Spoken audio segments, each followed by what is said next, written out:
శ్రీరామచంద్రమూర్తికి, సీతామాతకు, ఆంజనేయ స్వామికి హృదయపూర్వక ధన్యవాదాలు.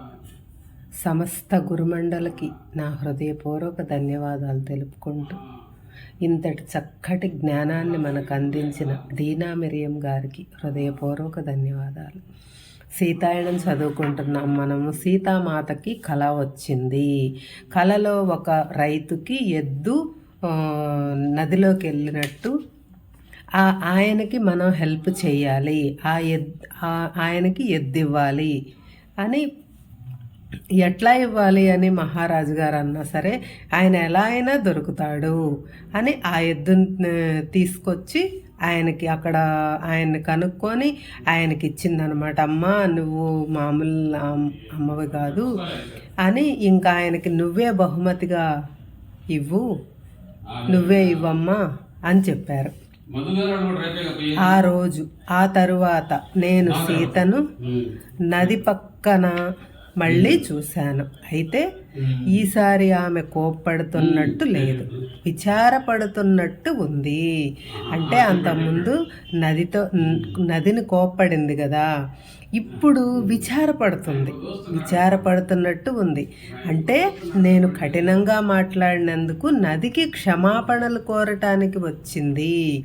నేను ఆమె పక్కన కూర్చొని ఉండగా నదిలో నుంచి ఒక కాంతి పైకి రావటం చూశాను. అది నీళ్ల చుట్టూ కొన్ని నిమిషాలు తిరిగి మళ్ళీ లోతుల్లోకి అదృశ్యమైంది. అది కనపడటం వల్ల సీత తేలిక పడింది. అంటే నదీమాతతో సీతామాత మాట్లాడింది. అంటే ఆ నదీమాత ఒక కాంతిలాగా పైకొచ్చి ఈమెతో మాట్లాడింది అన్నమాట. అప్పుడు సీతామాత మనసు తేలిక పడింది. చేతులు జోడించి నేను అర్థం చేసుకున్నాను అని గుసగుసలాడింది. అదేమిటి? నేను ఆశ్చర్యంగా అడిగాను. అది నదీ దేవత. ఆమె అందమైన రూపం నీకు కనిపించిందా? లేదు మాత, నేను కేవలం కాంతి పుంజాన్ని మాత్రమే చూశాను. ఆమె నాకు మరణం అనేది జీవితంలో ఒక భాగం అని, ఆ ఎద్దుకు ఒక శరీరాన్ని వదిలి వేరే శరీరం ధరించే సమయం ఆసన్నమైంది కనుక ఆ ఎద్దును తీసుకున్నాను. మరణం గురించి విచారపడకూడదు, మరణం లేకపోతే జననం లేదు అని చెప్పింది. నేను ఆమెతో మాట్లాడిన విధానానికి ఎంతో ఎంతో విచారపడుతున్నాను. మాత, రైతు యొక్క దుఃఖం మీ హృదయాన్ని కదిల్చి వేసిందని ఆమె అర్థం చేసుకోగలదని నాకు తెలుసు. అవును, అందుకే ఆవిడ నన్ను ఇక్కడకు పిలిచింది. ఆమెను మళ్ళీ నేను ప్రశ్నించాను అంది లేవబోతూ సీత. మరణం గురించి ఆమె చెప్పింది సత్యమైతే ఇది చాలా కష్టమైన పాఠం మాత. ఆమె నన్ను చూడటానికి వెనక్కు తిరిగింది. కొన్ని నిమిషాల పాటు ఆలోచనలో పడి, మీ నాన్న చనిపోయిన తరువాత నువ్వు చాలా కాలం బాధపడ్డావు కదా మీనాక్షి అని అడిగింది. ఆమెకు ఏం చెప్పాలో నాకు తెలియక తల ఊపాను. అయితే అప్పుడు నీవు నిందించుకున్నావు కదూ, అది మీకు ఎలా తెలుసు మాత అని ఆశ్చర్యంగా అడిగాను. ఆమె నవ్వింది. నువ్వు ఇప్పటికీ ఇంకా కొంత విచారపడుతూనే ఉన్నావు, కానీ అలా ఉండకూడదు. ఆయన మరణంతో నీకు ఏ సంబంధం లేదు. ఆయనకు వెళ్ళిపోయే సమయం వచ్చింది, దానిని ఎవ్వరూ ఆపలేరు. ఈ సంభాషణ చాలా క్లుప్తంగాను సహజంగాను వాస్తవాన్ని వ్యక్తీకరించినట్లు ఉన్నా అది నాపై గాఢ ప్రభావం చూపింది. మా తండ్రి మరణం గురించి నేను ఎక్కువసార్లు తలచుకోకపోయినా అప్పటి వరకు నా అపరాధ భావాన్ని కోల్పోలేదు. ఆ రాత్రి నా గదిలో కూర్చుని ఉండగా సీత నాలోని ఈ భావాలన్నింటినీ మౌనంగా నయం చేసిందని గ్రహించాను. అంటే ఆమెలో ఉన్న బ్లాక్స్ అన్నీ, ఆమెలో ఉన్న బాధ అంతా సీతామాత నయం చేసింది. కొన్ని నెలల తర్వాత మరొక సంఘటన ద్వారా ప్రకృతి లోకం యొక్క ఇబ్బందిని మాత ఎంత గాఢంగా భావిస్తుందో మాకు తెలిసింది. మిథులకు కొన్ని గంటల ప్రయాణం దూరంలో ఉన్న అరణ్యం మధ్యలో నూతనంగా నిర్మించిన ఆశ్రమం అది చాలా పెద్దది. దానిని ఇంకా విస్తరిస్తున్నారు. ఆ ప్రాంతంలోని అనేక మంది ఋషులు అక్కడికి ఆహ్వానించబడ్డారు. మహారాజు మాతను కూడా తనతో తీసుకువెళ్ళారు.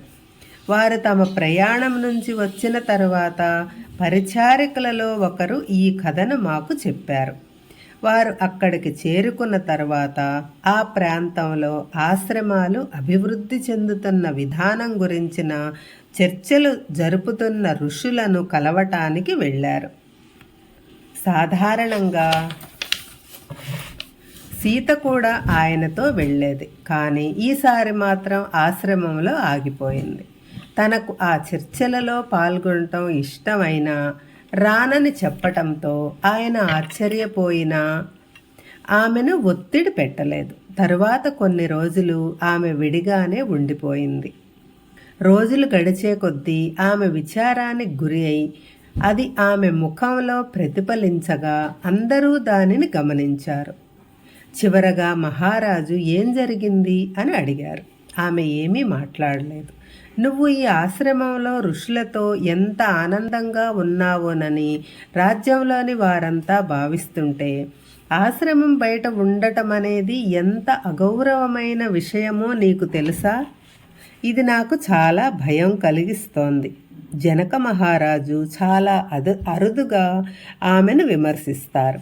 ఆ మాటలు విన్న తర్వాత ఆమె ఆయనను చూస్తూ క్షమాపణ కోరి, నన్ను మన్నించండి తండ్రి, అయితే నిజానికి అగౌరవంగా ఉన్నది వారు, నేను దానిని తెలియనట్లు ఉండలేకపోతున్నాను. అదెలా? ఆయన అడిగారు. వారు అగౌరవంగా ఎప్పుడున్నారు? నిన్ను చూసుకోవటానికి ప్రతి క్షణం సిద్ధంగా ఉండి ఎంతో మర్యాదగా చూస్తున్నారు. రండి అని ఆమె ఆయన చేయి పట్టుకుని అడవిలో దారి తీసి అక్కడ నరికి వేయబడిన చెట్లను, మిగిలిన మానులను చూపింది. వాళ్ళు కనీసం వాటి అనుమతి తీసుకోలేదు. తాము కోరుకున్నదంతా తీసుకుని కనీసం మిగిలిన జీవులపై దాని ప్రభావం ఎలా ఉంటుంది అన్న ఆలోచన కూడా చెయ్యలేదు. మీరు నాకు ఎప్పుడూ అరణ్యాల పట్ల గౌరవంతో మెలగాలి అని చెప్తుంటారు కదా, తప్పనిసరిగా అవసరమైన దానికంటే ఎక్కువ తీసుకోకూడదు అని చెప్పారు. తన కళ్ళెదుట కనిపిస్తున్న దానిని చూసి మహారాజు నిశ్చేష్టులైపోయారు. సీత, నువ్వు చెప్పింది నిజమే. మనం దీనికి ఒక పరిష్కారం కనుక్కోవాలి. ప్రకృతి నుంచి మనం తీసుకున్న దానికి రెట్టింపు ఇవ్వాలని, ఎప్పుడూ కృతజ్ఞతాపూర్వకంగా తీసుకోవాలని మీరు నాకు బోధించారు. అవును, నేను నీకు అదే బోధించాను. అది ఇప్పుడు నువ్వు ఈ ఋషులకు బోధించాలి. మనం వారితో మాట్లాడదాం అంటూ మహారాజు ఆమెను ఆ సమావేశం వద్దకు తీసుకువెళ్లారు. ఋషులందరూ మహారాజు వచ్చి మాట్లాడటం కోసం ఎదురు చూస్తూ కూర్చుని ఉన్నారు. తనకు బదులుగా ఆ ఉచితాసనంపై ఆయన సీతను కూర్చోబెట్టి, ఇక్కడకు వచ్చినప్పటి నుంచి నా కుమార్తె నిస్పృహకు గురైంది. దానికి కారణం నేను ఇప్పుడే తెలుసుకున్నాను. అది మీకు వివరించాలని నేను ఆమెను కోరుకుంటున్నాను అని చెప్పి ఆయన వెళ్ళి ఆ వెనక వరుసలో కూర్చున్నారు. సీత చుట్టూ చూసి మౌనం వహించింది. అంతకు ముందెన్నడూ ఆమె సమూహాలతో మాట్లాడి ఉండలేదు. దానికి తోడు సహజంగానే ఆమె సిగ్గరి, వినయం, మర్యాద ఆమె సహజ లక్షణాలు. ఆమె తన తండ్రితోనూ రాజప్రాసాదంలోనూ తన సన్నిహితులతోనూ నిర్భయంగా తాను చెప్పదలుచుకున్నది చెప్పేది. కానీ ఈ విధమైన గౌరవనీయ సమూహాలను ఉద్దేశించి ప్రసంగించటం ఆమెకు కొత్త. మహారాజు, ఇప్పుడు నాకు చెప్పిన దానిని వారికి వివరించు అన్నారు. ఇంకా ఆమె మౌనంగానే ఉంది. ఎట్టకేలకు ఆమె తనది కాని స్వరంతో, తనదైన సున్నితమైన చిన్నపిల్లల స్వరంతో కాక అధికారం ఉట్టిపడే స్వరంతో స్థిరంగా మాట్లాడసాగింది. ఇక్కడ నేను చూస్తున్న అవమానకర చర్యల పట్ల నాకు చాలా బాధగా ఉంది. ఆ ఆశ్రమ నిర్వాహకుడైన ఋషి చాలా ఆశ్చర్యానికి గురి అయినట్లు కనిపించిన తాను చేతులు జోడించి నిలబడి ఉన్నాడు. కనుక ఏమీ చేయలేక, రాకుమారి సీత, ఆశ్రమవాసులలో ఎవరైనా మీ పట్ల అగౌరవంగా ప్రవర్తిస్తే దయచేసి మమ్మల్ని మన్నించు, అది కావాలని చేసింది కాదు అన్నాడు. మీరు అవమానపరచింది నన్ను కాదు, ఈ అడవిని. తమ జీవితం కోసం దానిపై ఆధారపడి ఉన్న అనేక జీవరాశులను మీరు రాబోయే పరిణామాల గురించి ఆలోచించకుండా అన్ని చెట్లను కొట్టివేశారు. నా తండ్రి నాకు బోధించింది ఇది కాదు. ఆయన జీవిత సర్వస్వం పట్ల గౌరవం కలిగి ఉండాలని బోధించారు.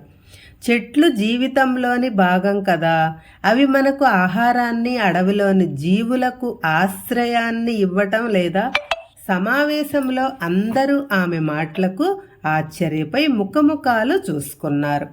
ఆశ్రమ అధినేత ఆమెను వారిస్తూ, కానీ సీత, మాకు ఆశ్రమ నిర్మాణానికి స్థలం, వస్తువులు అవసరం కదా, అది కూడా ముఖ్యమే అన్నాడు. మన పూర్వీకులు అరణ్యాలతో ఆహారం అందించబడి పోషించబడ్డారు అన్న విషయం మర్చిపోయామా?